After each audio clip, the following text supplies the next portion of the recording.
Hello, welcome everybody. Welcome to this session on model commitments for advancing genuine and credible elections. My name is Tova Wang. I am the Director of Research in Democratic Practice at the Ash Center at Harvard Kennedy School. Thank you for joining us all. For many years, people working in the field of democracy and elections internationally have been working together to continuously provide model standards for democratic elections.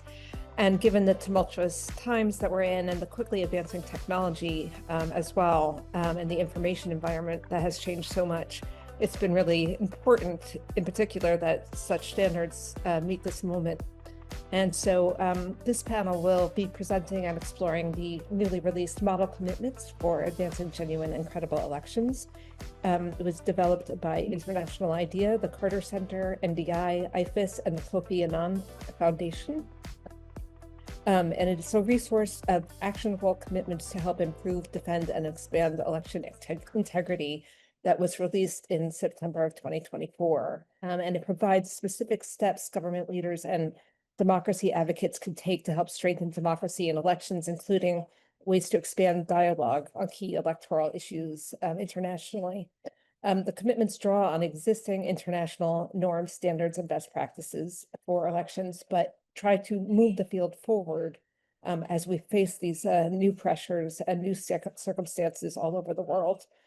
So first, we're going to provide an overview of international standards for democratic elections and present the model commitments, and then talk about how they may be playing out in the real world and on the ground currently and going forward. So we have three panelists. The first is David Carroll, who is the Director of the Democracy Program at the Carter Center and leads the Carter Center's initiative on developing standards and best practices in international election observation.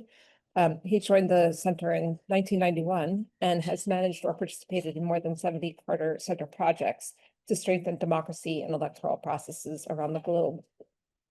Second, we have Pat Merloe. Pat Merloe is a senior democracy and electoral expert and advisor with over 30 years experience in the field, having worked in more than 65 countries. After serving as a senior associate and director of electoral programs at NDI, he now provides strategic advice to groups focused on democracy and trustworthy elections in the US and internationally. And finally, we have Therese Pearce-Laanela. Am I pronouncing that well enough? Therese is the head of electoral processes at International IDEA. She served as a founding staff member at International IDEA and as assistant director for the Democracy Project at the Carter Center. Through work with IFIS, UNDP, and IDEA, Pearce-Laanela has been deeply involved in the development of a variety of seminal publications, networks, databases, and training curriculum on electoral administration. And we're going to start with David for the first part of this to do an overview of standards for democratic elections broadly and the new model commitments in particular. So go ahead, David. Thank you, Tova. It's a great pleasure to be here and to be with my other esteemed colleagues. We've all known each other for quite a while, have worked with each other. Hearing your reference, Tova, to kind of the origins of this work made me just think quickly of something I should say. We know when I very first started at the Carter Center in 1991, there was some discussion about our work on elections and election standards. And it was clear that that was sort of an important concept. And I asked about, well, where are these standards? And, started looking around on the shelves in the office, actually one of these offices right here. And to my amazement, there was really no book that said international standards on there. There was really no clear guidance on how we should be talking about election standards. And that over time kind of evolved into the commitment at the Carter Center that we were going to compile standards that, as it turns out, exist all over the place. And that's kind of the way our election obligations and standards database and publications are developed and sourced. We look at both treaties and other interpretive documents for treaties. We look at political commitments. We look at good practice and other sources of standards. And we try to organize them in a detailed guide and in a companion online database. and array those across the various parts of the electoral process. They can be divided different ways, but we have 10 parts of the process and a set of standards that apply to them. And it became for us, and I think for others who use that, an important tool, especially for experts, who look at election processes and want to evaluate them against some kind of baseline assessment criteria. And so that's what we have. And I think, we continue to update it. It was produced in around 2014 or so. We did one update. We're currently working on a second update. Hopefully we'll be finished in the next year. And as colleagues who work in elections know, there's constantly changes, both in the world and how elections are conducted, technologies, and new political agreements. And so we're committed to trying to maintain this database and to provide the latest up-to-date summary of those, and in this structured way. But it is very much mostly a tool for a small number of people who are expert analysts. And I think that's really the pathway to the model commitments work that Pat and Therese both played such a critical role in having it come to fruition. And I know that I remember having a conversation, I think actually with Pat, about around the time of the first Democracy Summit, and trying to think of a way that we could really point to better steps that states could make around the Democracy Summit and the commitments that they could and should make. And I think that ultimately is what those and others, Pat and others who worked on the model commitments, really were able to give it shape and context. And so it's much more focused on specific steps. It's a different structure. There's 55 commitments and 6 different sections. Pat and others can say more about it if they would like. So it's a different piece, but it's a really important, useful companion and a more practical tool that focuses on very specific parts of elections and what can be done to commit to improve those. And so I think it's a really important advance. Some of the areas that are in the model commitments that really take it in ways beyond where the election standards document is. There's a focus on EMB accountability and transparency, which is a very critical part, we all know, about holding good elections. Also about freedom of information, and importantly, something that's not at all contemplated in the election standards work, international cooperation as a vehicle to advance international norms, and how it's really incumbent on the international community and society to take those steps and to kind of push the field forward. I think maybe it's a good place to stop and to transition to next on the panel to pick this up, and happy to keep the conversation going. I will drop in the chat I think it looks like Holly, I maybe did it already, the election standards document. Or if she didn't, I'll send it again just in case it's there. So thank you. Thank you, David. And we'll move on to Pat, and maybe we can talk a little bit more about what's in the new model commitments as we move forward in the panel as well, more specifically. Go ahead, Pat. Yeah, I think Therese probably can pick up on that, and certainly in Q&A in our discussion. It won't be Q&A, it'll be in our discussion afterwards. There'll be plenty of time for that. Well, I'm supposed to address the changing international climate, and I'm tempted to say there's been climate change and stop. I mean, as David referenced, when we first started talking about this particular process, it was towards the end of the first summit of democracy, and we were looking at some of the missed opportunities that had taken place over the course of that, which all of us on this session, participants and panelists alike, can certainly critique. And we came up with the idea that maybe we could do something together that would create a gravitational pull, some attention, and that maybe that could be used in various advocacy arenas like the Summit for Democracy process or the Open Government Partnership, and be used by advocates in different places. And that was towards the end of 2022. Now, in 2025, the international circumstance, is different. I mean, certainly, it's probably an overused term, but it's apt to say that there have been seismic shifts, largely, but not fully, as a consequence of earthquakes in U.S. foreign and domestic policy. U.S. foreign policy, as we all know, is often referred to as transactional. In my view, I would say it's probably better understood as a smash and grab policy, something that's closer to a crude 18th century great power concept. And, we see that by the U.S. approach and other approach to giving license to Putin in Ukraine, Gaza and West Bank, the U.S. making claims on Greenland, and more. And the international, arena norms and institutions are being subverted. I mean, I'll stick with the U.S. for a moment by the tariff chaos that's been created, leaving climate and other processes, pulling back at the UN and intergovernmental organizations. And of course, have to note that, the U.S. bombing of Iran without any just war rationale whatsoever provides appalling evidence of this change in the climate.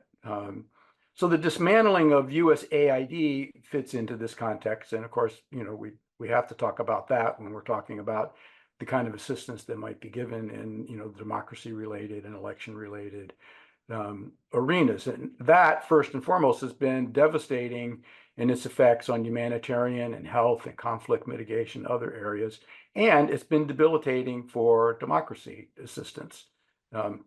Probably everybody knows these numbers, but, to state the obvious, USAID once had, at the beginning of this year, approximately 6,000 programs, funded to the tone of around $120 billion.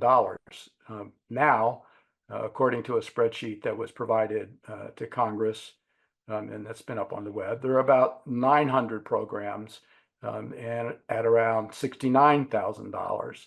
The State Department's Human Rights, Democracy, and Labor programs also have been gutted. And in my review, which was cursory, of the web sheet, I revealed that surviving democracy programs could be counted on just one hand. And then I, have to also throw in that, a recent study, the Lancet Medical Journal, about a week or so ago, projected that if these cuts are sustained over the next 5 years, about 14 million preventable deaths will occur, including 4.5 million among children, under 5. So it's not that democracy assistance should get necessarily the most attention about these cuts, but nonetheless, it's really important. And it's compounded, as we all know, by cuts in other countries in the transatlantic alliance, due in large part to Russia's illegal war against Ukraine, and also to U.S. edicts about increasing defense spending in the NATO context. Reports that I've seen show cuts from the 2023 budgets of 39% at the UK for now, 27 in Germany, 25 in Canada, 19 in France. I mean, all of this compounds the environment in which elections and democracy, is taking place globally. It isn't just that. I think there has to be at least a footnote, and I'm not going to concentrate, fully on the American experience, because certainly, like the European Endowment for Democracy and bilateral efforts have been very important in all of this. Certainly, Sweden's efforts around this, and I'll come back to a couple of those, are really important, but they can't fill the gap. And the European Commission's international development assistance funding is also under some pressure as the budget negotiations are taking place. So all of this, I think, needs to be acknowledged. And I'll give a footnote, just a brief one on the U.S. Domestic developments that have some impact and import when we look at trustworthy elections internationally, where we see presidential power grabbing through ultra vires executive orders, flouting of court decrees, political intimidation in many forms are being met with acquiescence by Congress on the one hand, and also by some important Supreme Court decisions that undermine checks on executive power. And, not that we should, go into any depth on that, but certainly this sort of thing that's happening inside the US electoral environment is reflected internationally. And it combines with the gutting of the USAID and State Department assistance. For now, ending on the US front, the National Endowment for Democracy is providing a thin lifeline to US-based and local NGOs around the world, though the NED's funding is an open question as the congressional appropriations process moves forward. And all of this, obviously, is encouraging autocrats around the world to subvert genuine elections and otherwise ignore democratic norms. We need only take a look at the headlines concerning Serbia or Georgia or Tanzania. In Nicaragua, the regime continues its crackdowns in other places. All of that has an impact on political integrity and electoral integrity. Backsliding, like EIP's 2025 global report noted in Indonesia, Mexico, and other democratic countries, is not meeting, a significant international pushback. And it's needless to say, all of this is giving Russia and China an even clearer path to supporting autocracy as they advance their agendas. And the same is true for regional autocratic powers. So that's not a very pleasant picture of the background, but that isn't the full background. I mean, nonetheless, for more than 3 decades, the building of global norms and networks puts democracy defense in a much stronger place than some would assume. Democracy defense is being strongly asserted in every instance where we see the crackdowns taking place, which speaks volumes for itself. And of course, South Korea gives us a global inspiration about democracy defense this year. And we could look at Bangladesh and other places, if we had time. The normative instruments are in place. I mean, David has mentioned them, and I think everybody in this conversation, knows about them. And, they exist both globally and regionally, and some countries are using them in the intergovernmental context to advocate, and non-governmental advocates are using them quite effectively in many places and have learned how to use those forums.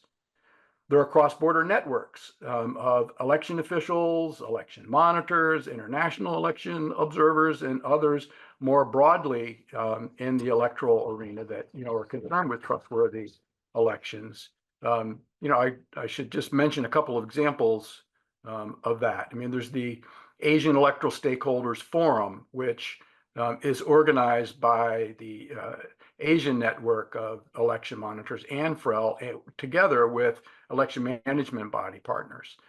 There's the Canberra to Stockholm process that international IDEA member countries have put together over time, and its new Stockholm consensus on trustworthy elections is really noteworthy. The continuation of the global network for securing electoral integrity, which was initiated by USAID, is being carried forward by IDEA, IFAS, and others, and it met just this morning.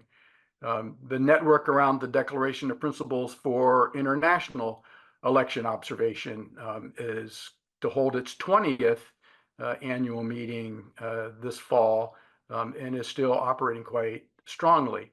There are 9 regional and a global network of citizen election monitors that cover almost 90 countries that are all trustworthy election advocates. And all of these are examples also of support entities. And one thing I think that's really important in our conversation to note is that they're notable peer-to-peer character that's not dependent on the US, nor is it dependent on a north to south skills flow. And that's an example of progress, that has taken place over decades and gives a strength to the global democracy community that often I think is overlooked. So in the last year, the model commitments process has engaged each of these examples, each of these networks that I mentioned. And turning back to the question of the international climate, to conclude, and move to conversation. I mean, there is severe climate change with substantial impact on normative processes as well as on trustworthy electoral practices. There's no question about that. I mean, if we stretch the metaphor, we're probably in a severe and perhaps long-lasting ebb tide.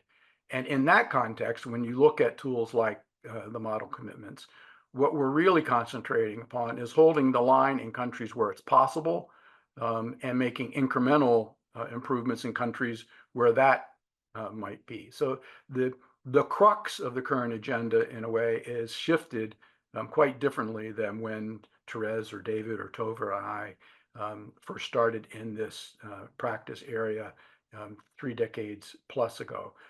And our hope is that the model commitments can be a tool for advocates in each of these kinds of country contexts as they move forward.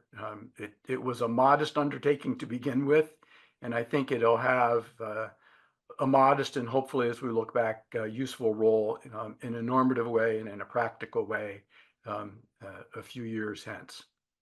So, Therese, to you or Tova. Thanks, Pat. Yeah, to Therese, and I'm sorry I pronounced her name so badly earlier. It's Therese. Yes, perfect.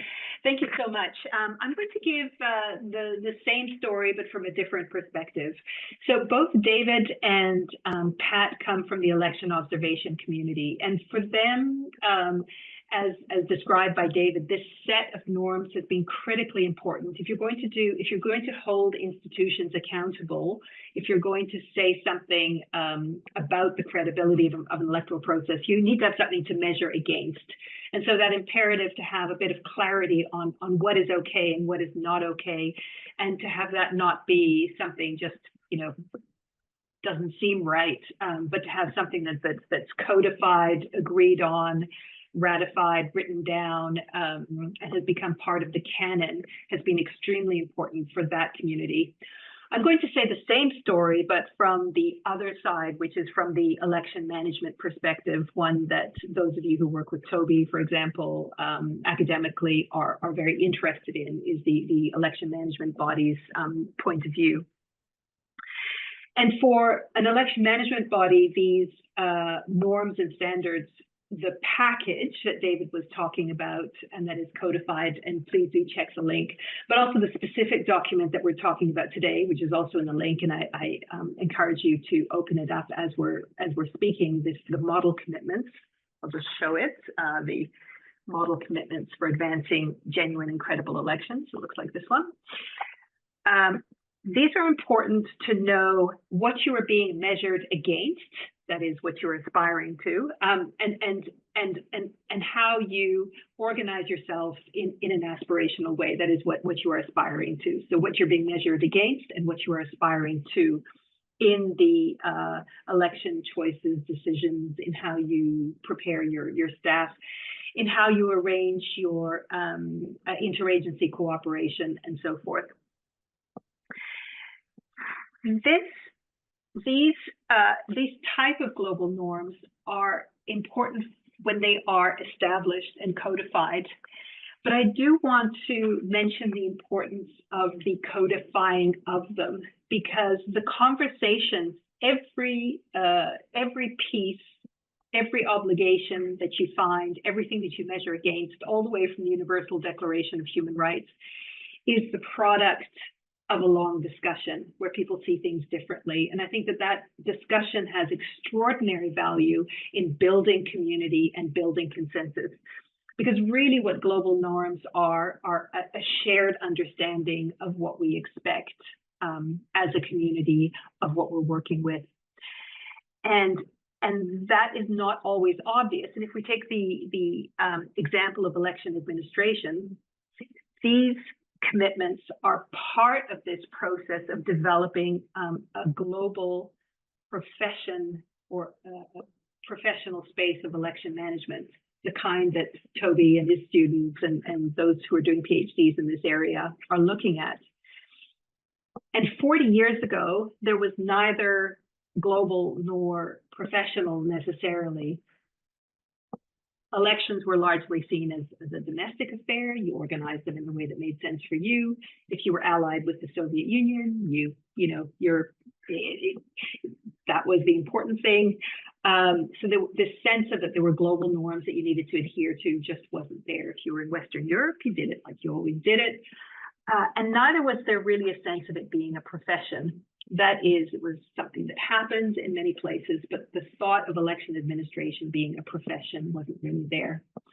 And if we think of what a profession is, a profession has professional development opportunities, that is curriculum. If you are it's the difference between being a nurse and a ticket seller at the movie theater, is that the ticket seller at the movie theater can learn what they're doing from the guy who did it before. But a nurse, for example, when he or she does their training, is the wisdom of the hundreds of years of nursing that went before is consolidated into that training package. And it's that wisdom that is passed on to the next generation and also to each other through peer networks. So a profession has peer networks, it has resource materials, it has professional development opportunities, and really importantly, if we take the nursing analogy, it has norms, it has ethics, it has a set of principles that guide how that work should be done. And so in this space of elections, which is increasingly a difficult space to work in, this kind of sense of professional pride, the values of independence, of nonpartisanship, they've become important in ways that maybe were not fully understood 40 years ago, but are critically important now. And it's so good that that work has been going on for especially the last 30 years to build up this sense of professional pride and competency, which I think is something to be extraordinarily proud of in these very difficult times.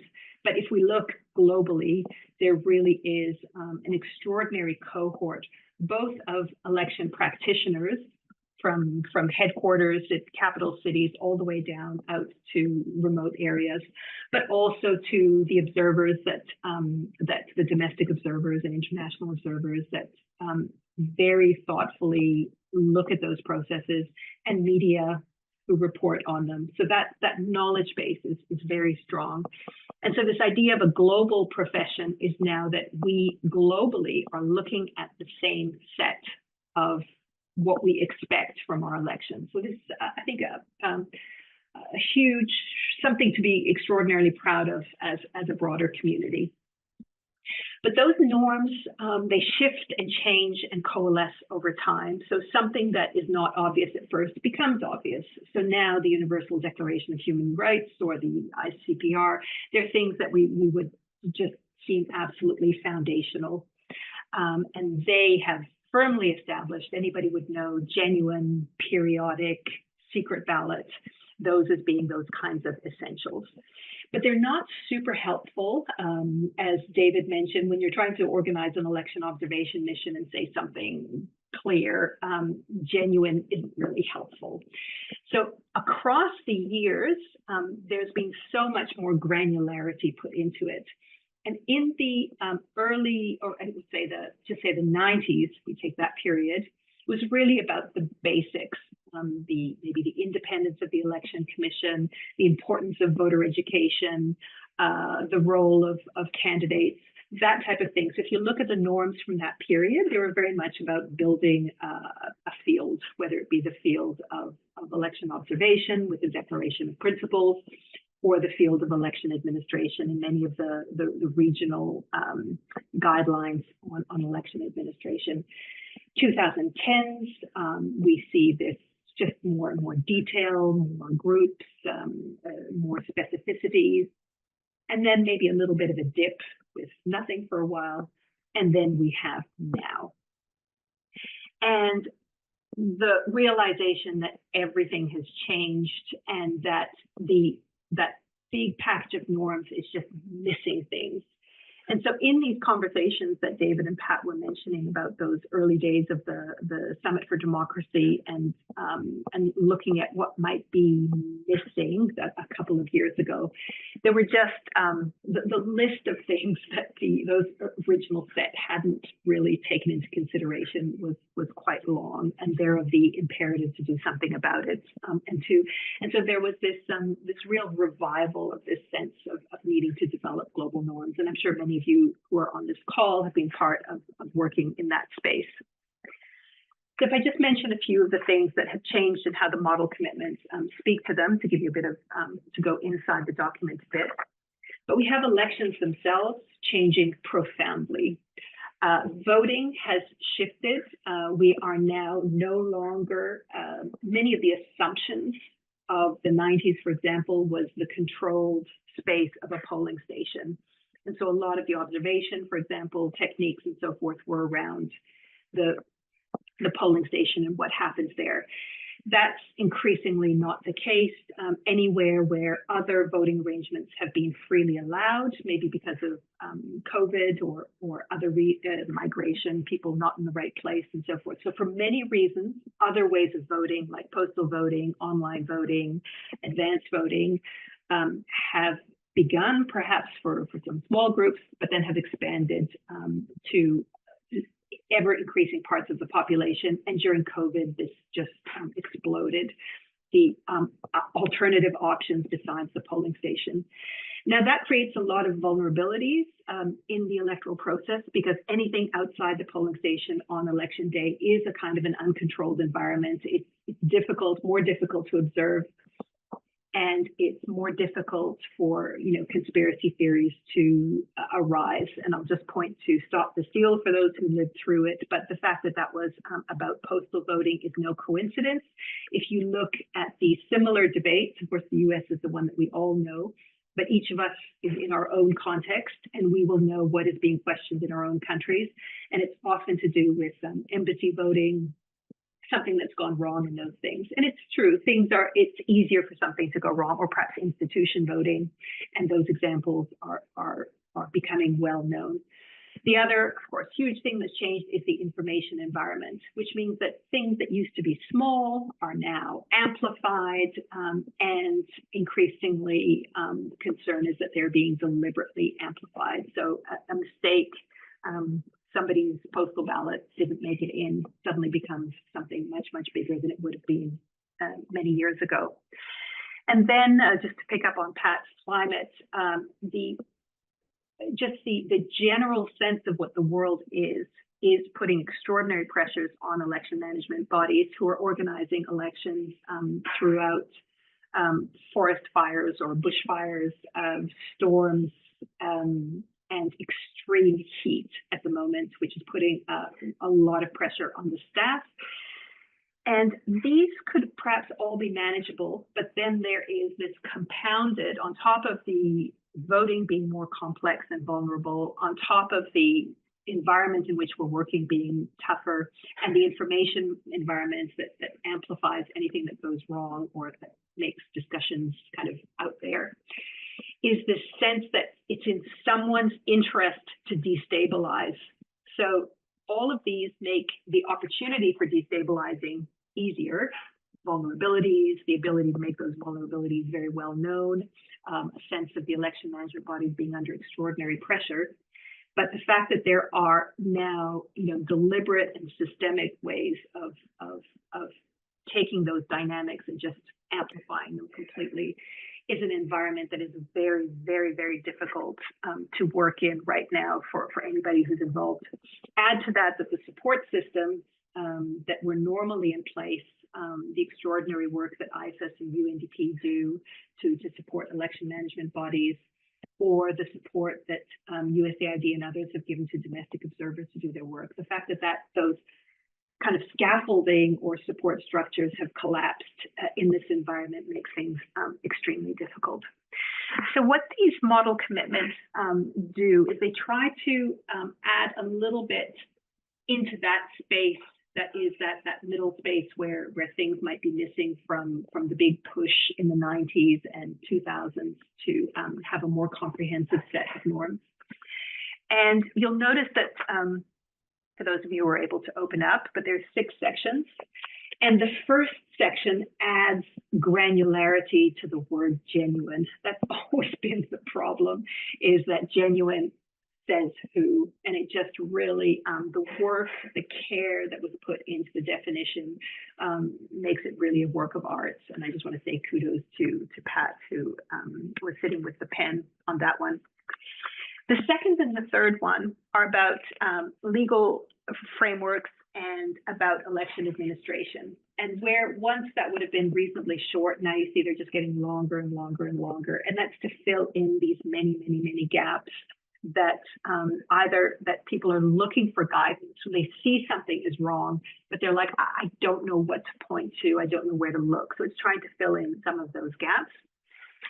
And then the next 2 sections, the 4 and 5, they go straight into that space of the conflicts, the contestation that's happening in 4 and 5, the information environment in which this is happening. So a lot of focus on this crazy information environment and the need for correct information.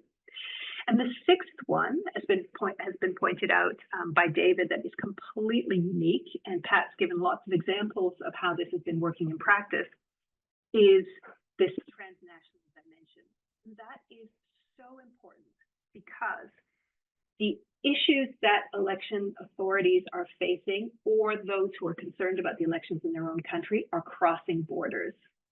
And up to now, regulation has been, except for the EU, which is a real experiment in trying to do things at an aggregated level. But otherwise, your legislation only lasts as far as it lasts.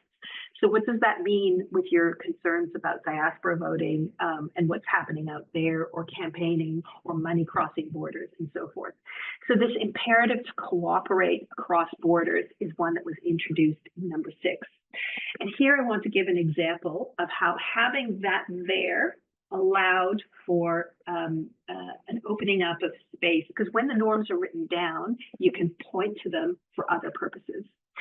And so when we did the Stockholm Consensus that Pat was mentioning, we were able to put transnational cooperation in there directly.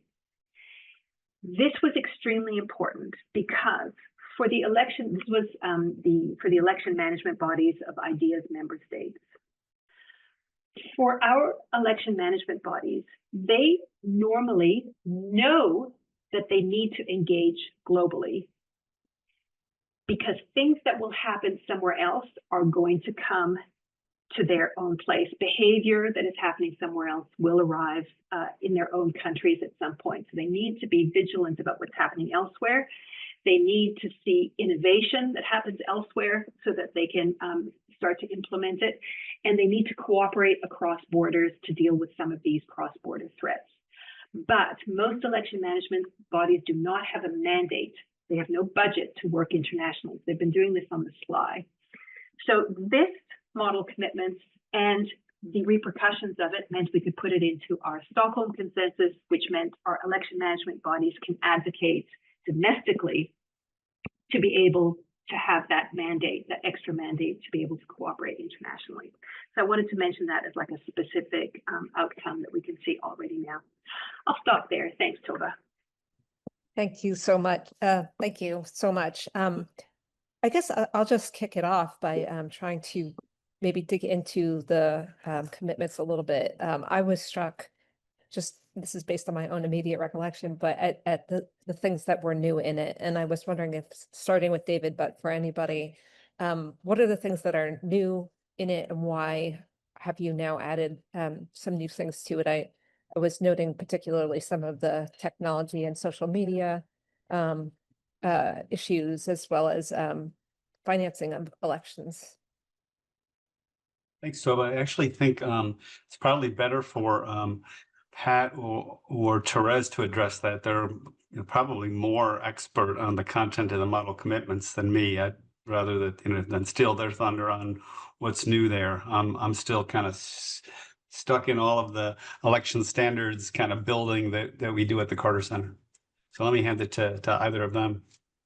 I can start with the financing one, and I'll also I see Holly's question, which is also related to money here, because I think money is in a lot of people's minds. And this thing about financing has really, really cropped up. It's something we don't think about much, you know, who pays for elections and so forth. But what we've discovered over time is two things.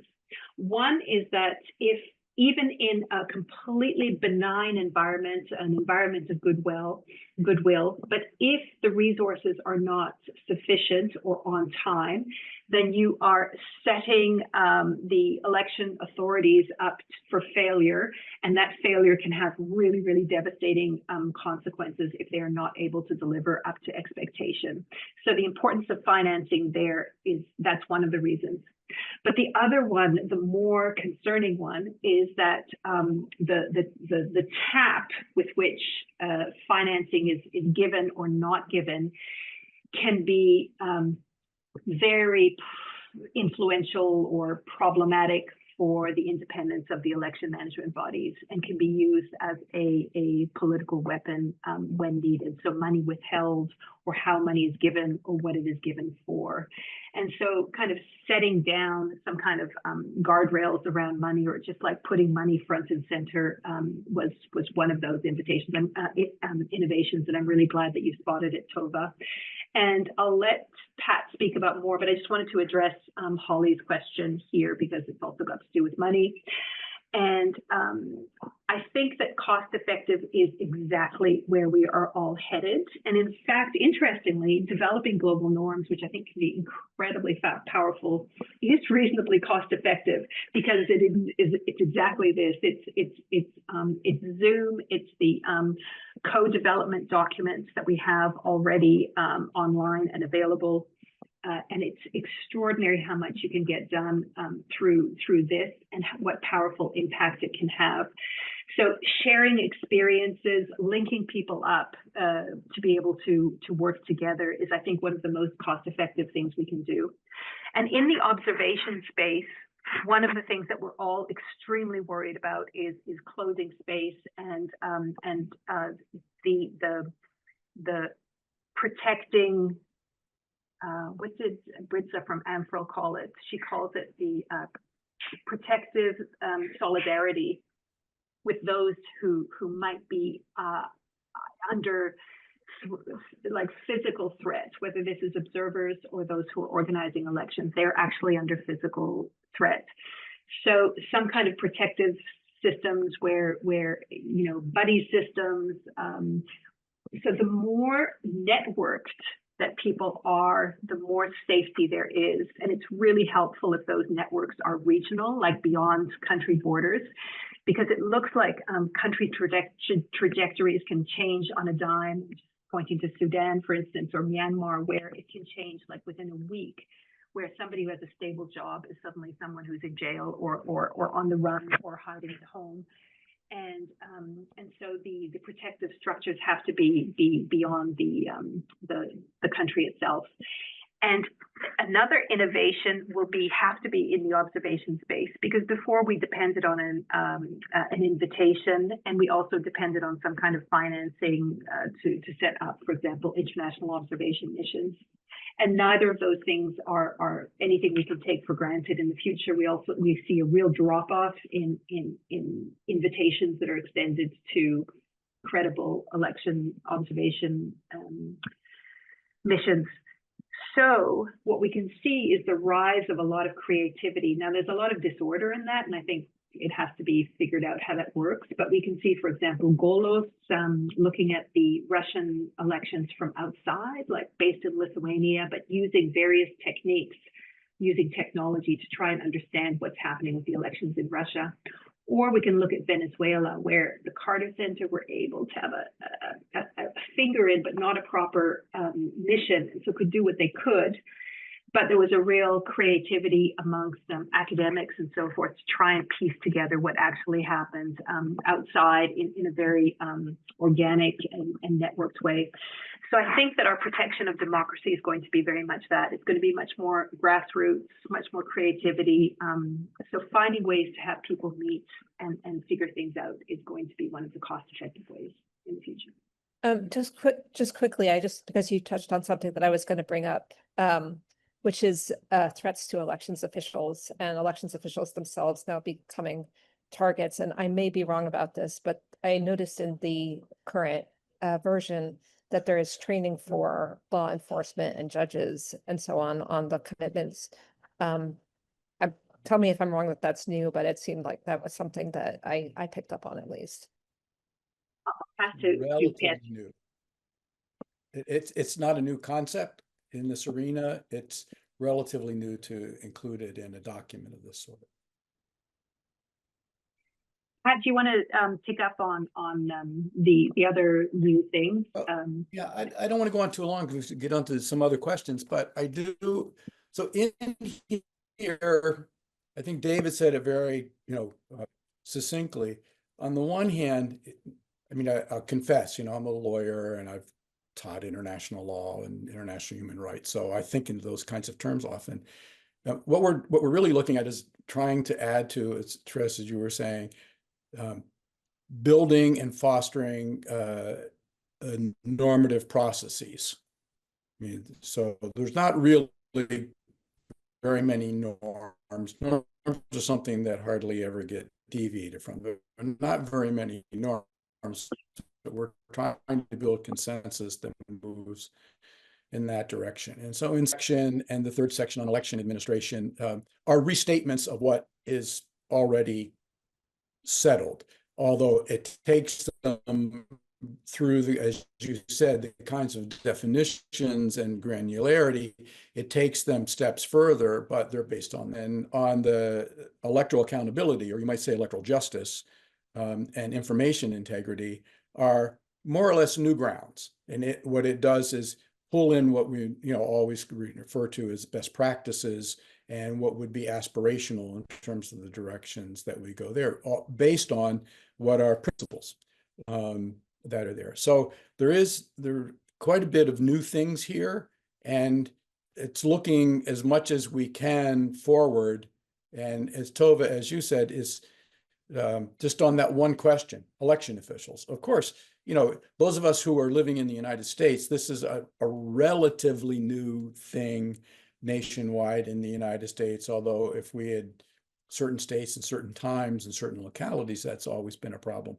But in places like Kenya and other countries where we have worked, the threats against election officials are not new. And there have been some very interesting things developed in how to address giving them protection, and cross-institutional collaborations and so on are part of that. But a lot of it is really having an electoral justice system where those whose rights are being abused can go, and there can be actually remedies that are effective that are put in place. And so, Section 4 breaks some new ground. And I'll leave the question about cost effectiveness and where we're going maybe for later in the conversation, because I do think there's quite a bit, that we need to say about that. I did mention also the issue of technology, and there are references in this document to AI and social media platforms. Just to say a little bit more about that and how you see those playing out in the real world of practice. Yeah, this is the grayest area in terms of where are there norms and where are there standards. And there's, of course, conflicting, if you look at more developed, democracies, there's conflicting principles that you might use, if you were in Europe as compared to if you were in the US or Canada and other places. And, I recall a long time ago, more than 30 years ago, working with Article 19, the Center for Freedom of Expression, on guidelines for election campaign broadcasting and on guidelines for press freedom legislation. And you could really tell the difference whether you were in Australia or whether you were in France or whether you were in the UK or whether you were in the US. And yet, we all know right now with the advances, the digital advances in communications and other technologies, and not electoral technologies, information related technologies, that the ability to form opinions without interference, which is the Article 18, I think, in the Universal Declaration. Well, I'm not going to be sure which exact one, but you cannot form opinions and make free political decisions if you're being constantly interfered with mis and malinformation and disinformation. And so how do you go about that? On the one hand, there are certain obligations that election commissions have to get out accurate information about election procedures and to be proactive in helping the general population, understand what those procedures are and build, the requisite kind of confidence in those processes. And that nature of that challenge varies almost country by country. That doesn't address the question of when disinformation comes out in the general electoral environment, which is not an election management body's jurisdiction. It's something else. So we did try to come up with what would be threading a needle on that in this.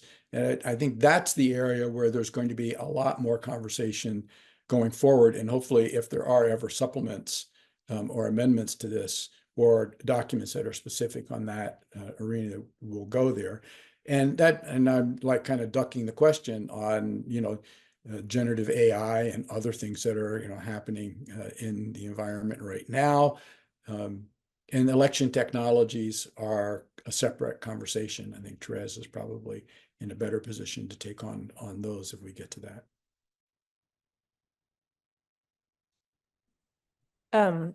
Toby had a question, actually, that is the kind of the follow-up question I was going to ask anyway.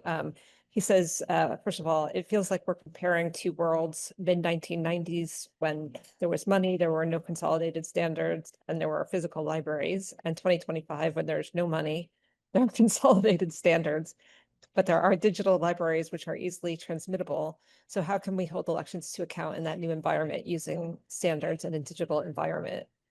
For example, how do we adapt to where the media systems get in the news?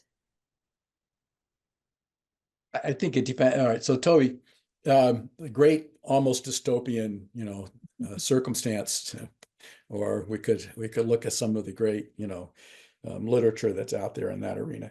1990. So all right, having come into this around 1990 from a human rights background and domestically civil rights, police accountability, and so on. It was a heady era. The Copenhagen document is a great, fountainhead. It was produced in that era. We couldn't get that through today, we all know. But nonetheless, we have these, benchmarks that are there. And what's more is, Therese used the term about expectations, building expectations. So I think what we need to do as best we can is to marshal the resources in the use the Star Wars ragtag fleet to marshal the resources that there are to put these things forward and to make the demands that set the expectations and make the demands that they be met. The consequence is going to vary country by country, unfortunately. I mean, that's not new. That's always been the case, but we have the tools, and we have the tools to communicate. We all have our networks, the kinds that I mentioned, but there also are media networks that are much more savvy about these things. We have communications with them and the ability, to bring them around. I'll use the US example. The Election Reformers Network with, some grants and Carter Center was part of this, put forward a whole platform of materials and convenings for journalists to learn about how to look at elections and to evaluate the integrity of elections in 2024. That drew on international standards. I didn't do the work on that, but I reviewed it quite a bit and gave some, advice here and there. There are several examples, in just staying again in the US, of journalist networks, digital publications that are really digging into electoral integrity. I think that's very good. VoteBeat is an example that many people probably know, and there are others. So how can that link up with similarly minded forces in other countries? And I think, in a way, the observer networks can help do that. If you take the citizen observer networks, 9 of them regionally, some are more active than others. They have the ability to get these tools out to their own advocates. Those people in countries have the ability to do convenings, but there could be more. So this is going back a little bit to how to do more with less. I do think, I agree completely with Therese that networking is going to be really important. And then within networking, what are the kinds of things that we target? What are our priorities to try to get out? And this communications element, I think, is really a critical element that's underdeveloped and needs a lot more attention, for which there'll be a lot more benefits if we concentrate on it.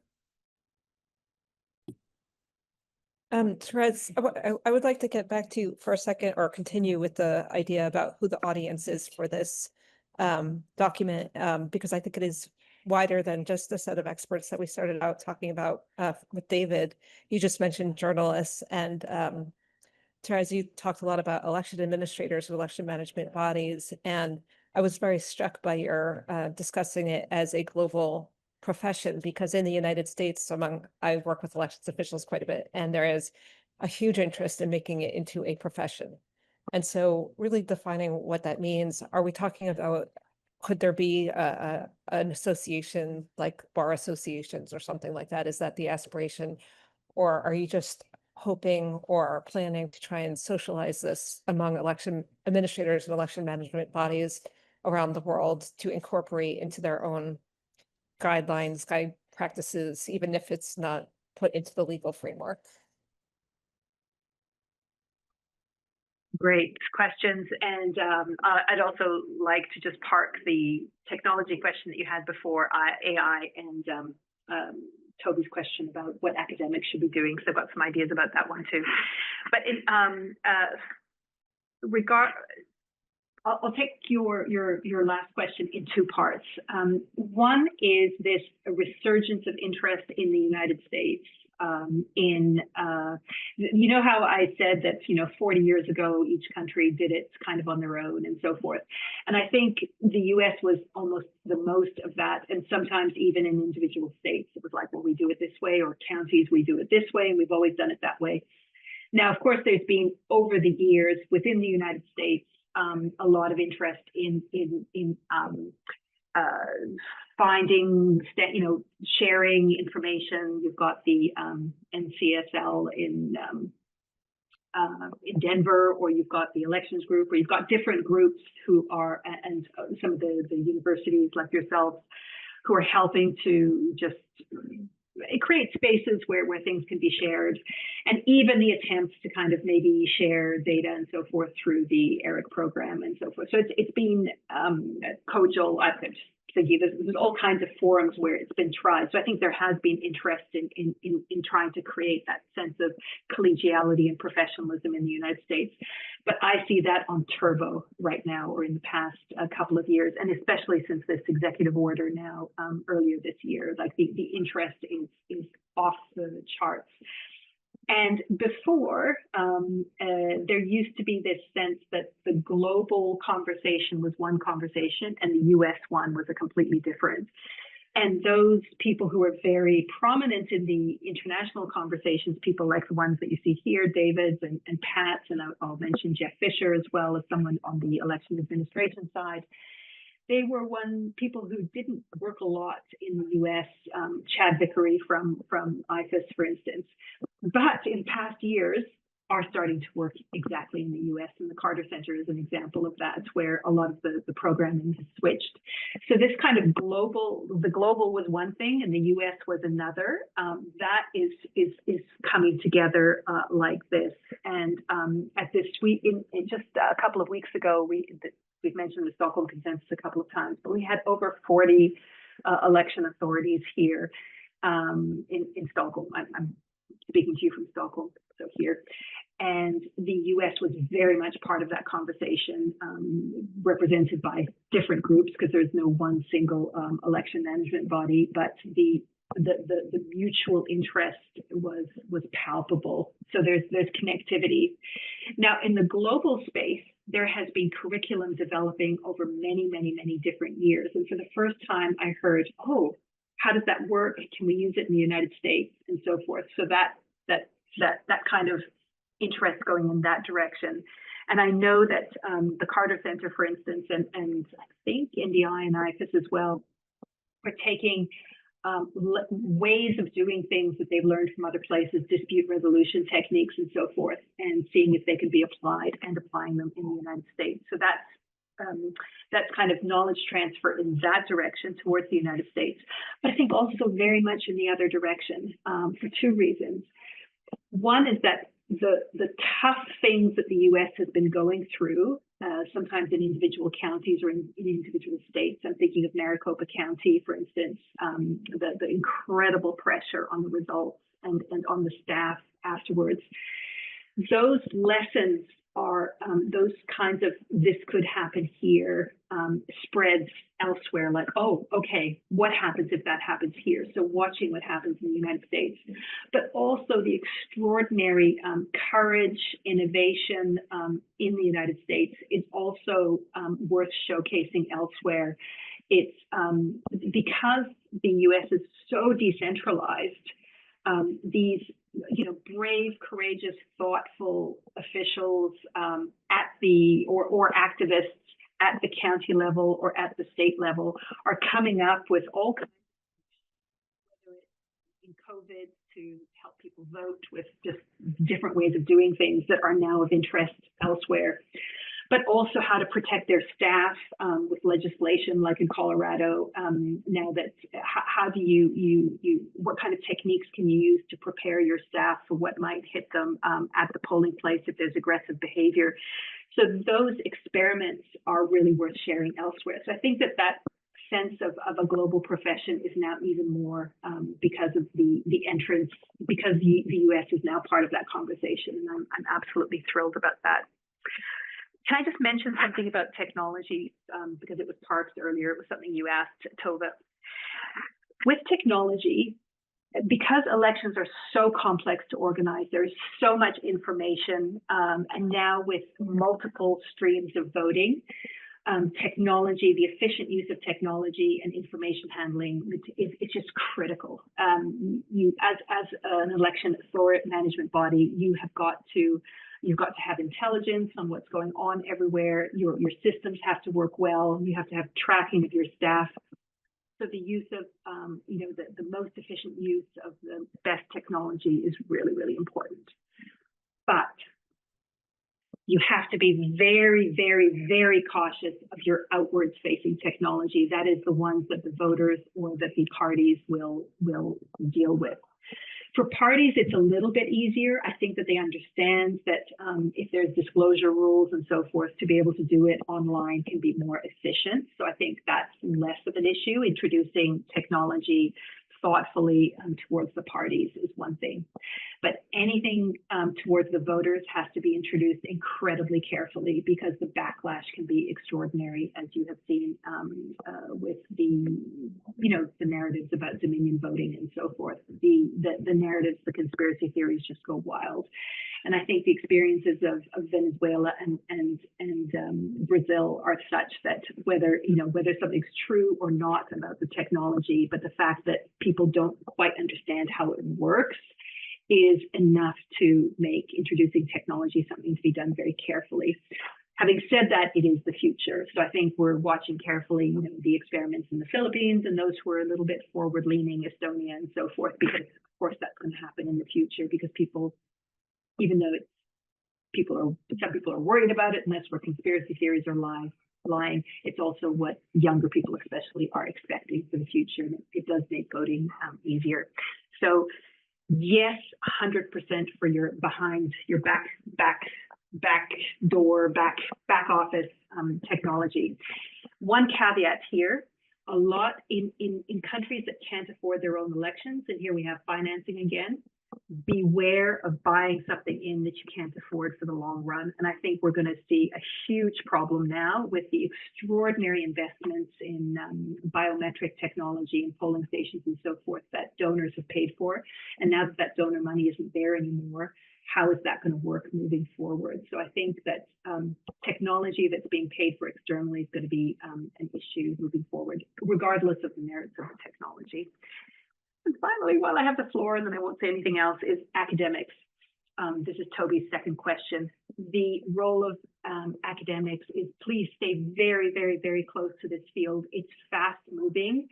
This kind of old-fashioned way of you know, global numbers and then crunching them, and then a paper comes out 3 years from now and so forth on data that was 2, 3, 4 years ago. It's just not helpful at this point. What is incredibly helpful is those academics who are staying very, very, very close to processes as they are happening. So I would say more qualitative methods, more practitioner oriented and anchored is really, really helpful. And election management bodies are looking actively for ways of assessing if what they're introducing is effective or not. They're trying to work a lot in the disinformation space. Is what they're doing working? And that's where those skill sets can be extremely helpful. I know that Holly, who's on the call here, she's often asked directly by election commissions for work because they need it then and there. So staying alongside and also being a little bit of an ally when it's worthwhile. So election commissions are under siege. And so sometimes having that trusted voice is able to speak to the media who understands what happened and understands the particular issue and is able to explain it in a way that maybe the authority who's under siege can't is also really helpful. So I would say accompanying and staying very close in time and more qualitative methods. Thanks. Yeah, this is probably more of a Toby thing, but I'll mention that there are a couple of different networks of academics and elections officials that have developed in the US, and I wonder if there is or could be more of a global one as well that could be worked on.